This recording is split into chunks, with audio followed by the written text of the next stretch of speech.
एक वृत्त का व्यास 14 सेंटीमीटर है तो वृत्त का क्षेत्रफल क्या होगा। यहाँ पे एक वृत्त बना हुआ है, इसका जो ये व्यास है ये कितना है 14 सेंटीमीटर, इधर को भी और इधर को भी, इसको हम डायमीटर बोलते हैं। पूछा क्या जा रहा है, इसका क्षेत्रफल पूछा जा रहा है। तो क्षेत्रफल को कैसे निकालते हैं चलिए समझते हैं।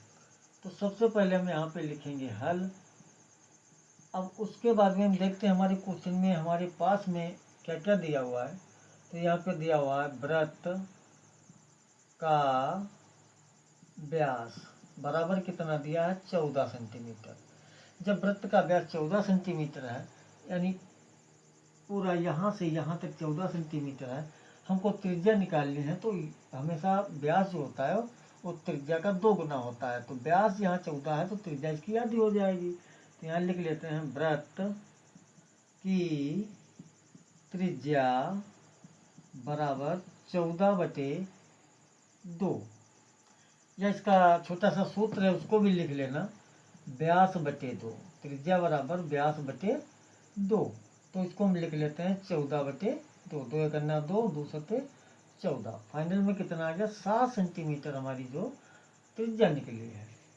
अब हमको क्या निकालना है, क्षेत्रफल निकालना है। तो क्षेत्रफल का फॉर्मूला क्या होता है, वृत्त का क्षेत्रफल बराबर पाई आर स्क्वायर। वृत्त का क्षेत्रफल क्या होता है, पाई आर स्क्वायर। अब यहाँ पे पाई जो होता है इसका मान होता है 22/7 या 3.14। जब हम इस 22 को 7 से भाग करेंगे तो 3.14 इसके लगभग ही निकल के आएगा। तो ये मान जो होता है 22/7, जब कोई त्रिज्या या व्यास यहाँ पे 7 से डिवाइड होने वाला होता है तब हम 22/7 लिख देते हैं। या क्वेश्चन में पूछा जाए कि पाई का मान 3.14 रखा जाए, तब तक हम नहीं रखते हैं 22/7 जब तक कहा न जाए, या तब तक हम 3/14 नहीं लिखते हैं जब तक वो क्वेश्चन में न कहा जाए। तो यहाँ पे ऐसा कुछ नहीं कहा गया तो 22/7 ही रखेंगे। तो पाई की जगह हम क्या रखेंगे 22/7 गुणे आर स्क्वायर दिया है। तो आर का मान कितना निकला है 7।